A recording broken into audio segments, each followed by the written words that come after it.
The factory that failed twice, then helped create the electric future.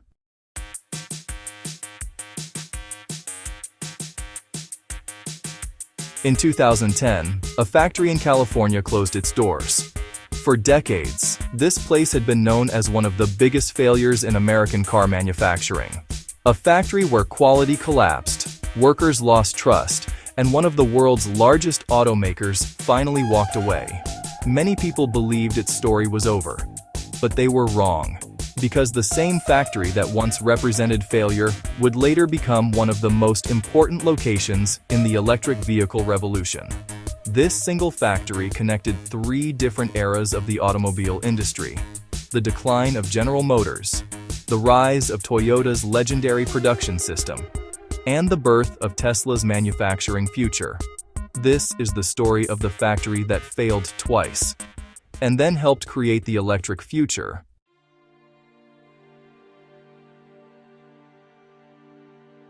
To understand this incredible transformation, we have to go back to Fremont, California.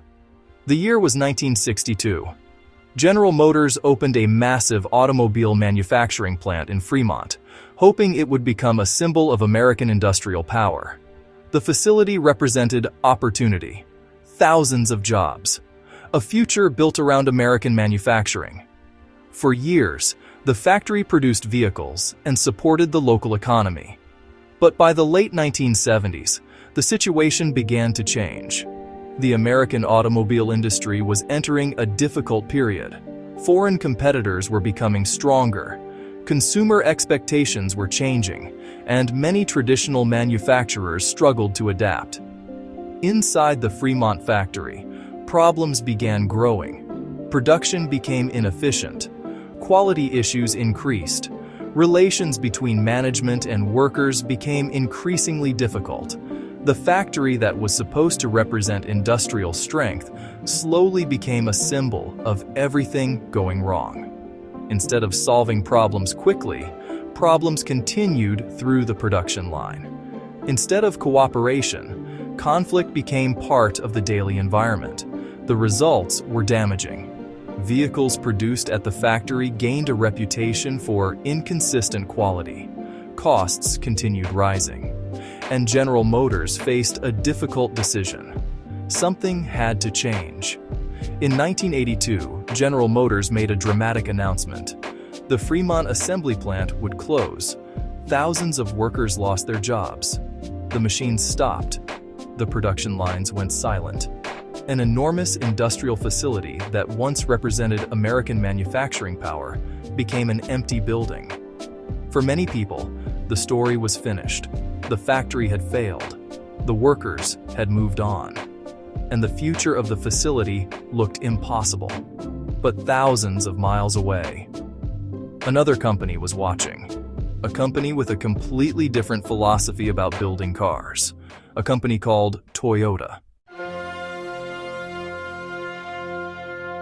The factory that failed twice, then helped create the electric future. In the early 1980s, the American automobile industry was facing a historic challenge. Japanese automakers were gaining influence in the United States. Companies like Toyota were becoming known for producing vehicles with impressive quality, efficiency, and reliability. But Toyota had a challenge of its own. The company wanted to expand production inside America. Building a new factory from the ground up would require enormous investment, years of preparation, and a major commitment. At the same time, General Motors was facing the opposite problem. It had a massive factory, but a manufacturing system that was struggling. Then something almost impossible happened. Two global competitors decided to work together. In 1984, General Motors and Toyota created a joint venture called New United Motor Manufacturing Incorporated, known around the world as NUMMI. It was one of the most unusual partnerships in automotive history. An American industrial giant and a Japanese manufacturing leader would attempt to transform the same factory that GM had previously abandoned. But the biggest question was not about the building. It was not about the machines.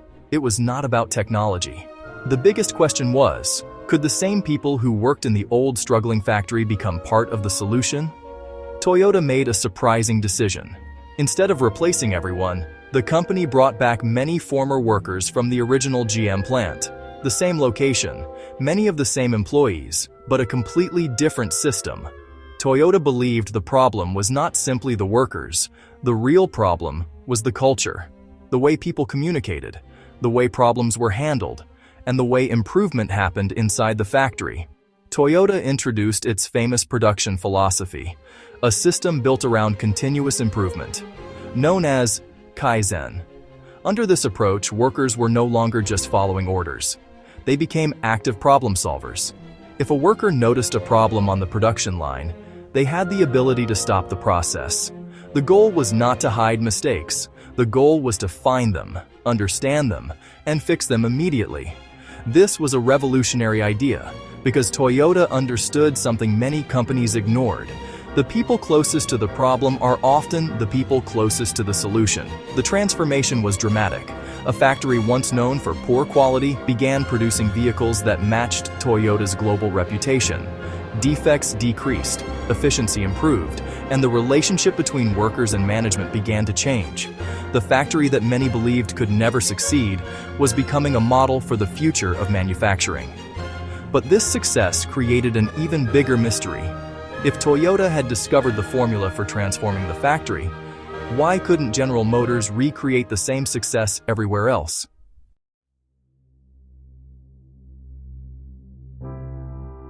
NUMMI became a powerful lesson for the entire automobile industry. It proved that a struggling manufacturing operation could be transformed. The machines were not the secret. The building was not the secret. The real transformation came from something much harder to copy: culture.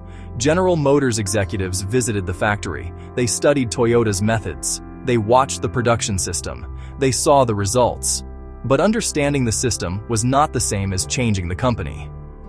Inside NUMMI, workers experienced something completely different from the old factory.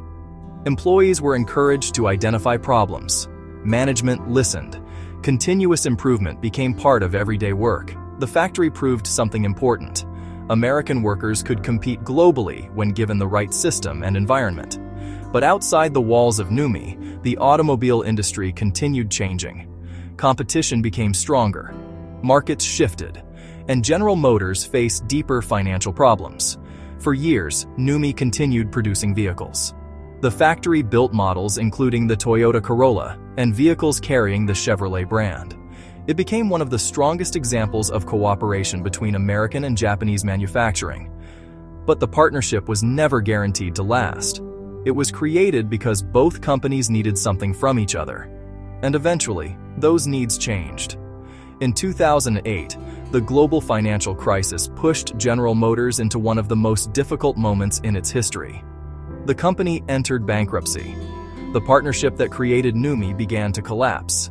In 2009, General Motors announced it would leave the joint venture. Toyota later decided that continuing operations alone was not economically practical. After 25 years of production, the NUMMI factory closed in 2010. The same factory that GM had abandoned decades earlier was abandoned again. The machines stopped. The assembly lines went silent.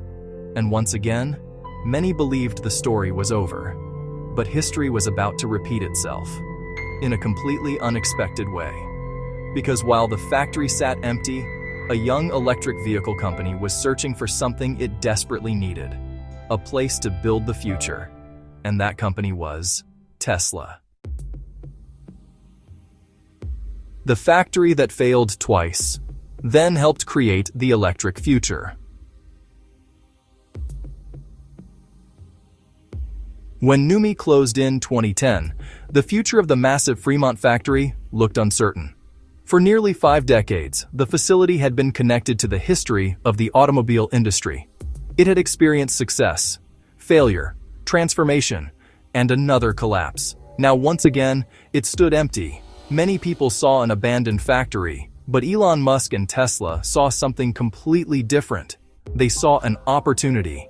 At that time, Tesla was still a young company trying to prove something the world was not convinced about: that electric vehicles could become the future of transportation. But Tesla faced a major challenge. Building a revolutionary car was one thing. Manufacturing thousands of them was something completely different. Tesla needed a factory. Not just any factory, a facility large enough to produce vehicles at scale. And Fremont offered something incredibly valuable, a massive automotive plant that already had the infrastructure, equipment, and history needed to build cars. In 2010, Tesla purchased the Fremont facility, the same place that had once represented the struggles of traditional automobile manufacturing was about to begin its third life. The transformation was enormous. Old production areas were rebuilt, new technology was introduced, new manufacturing processes were created, and a factory that once produced gasoline-powered vehicles began producing something completely different: electric vehicles. Tesla began manufacturing the Model S at Fremont, a vehicle that changed the world's perception of electric cars. Before Tesla, many people viewed electric vehicles as slow, limited, and practical only for a small group of consumers.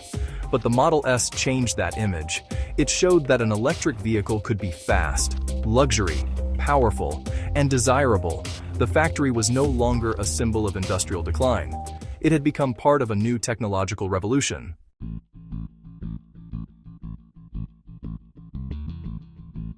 The journey of the Fremont factory is unlike almost any other industrial story.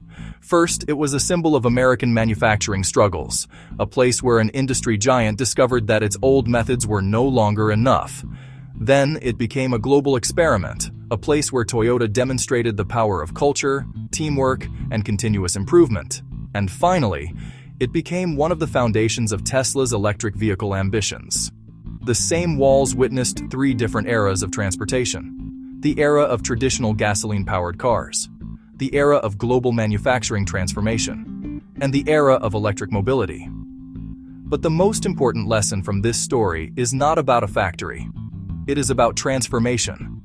Buildings do not create the future. People do, ideas do, and decisions do. The Fremont factory was never saved by its location alone. It was saved because different generations of innovators saw potential where others saw failure. General Motors saw a problem, Toyota saw an opportunity to experiment, Tesla saw a chance to build the future. The same place that had been abandoned twice became a symbol of reinvention. Because sometimes the greatest opportunities are hidden inside the things the world has already given up on. Today, the Fremont factory continues producing Tesla vehicles. But its importance goes far beyond one company. Its story represents something much bigger. It shows that failure is not always the end of a story. Sometimes failure is simply the beginning of a transformation that nobody expected. A factory that was once considered a disaster helped change the way the world builds cars. A place that was abandoned helped create the electric future. This was the story of the factory that failed twice, and then helped create the electric future. If you believe the greatest stories are hidden behind moments of failure, because the next great transformation story may be hiding somewhere the world has already forgotten. End.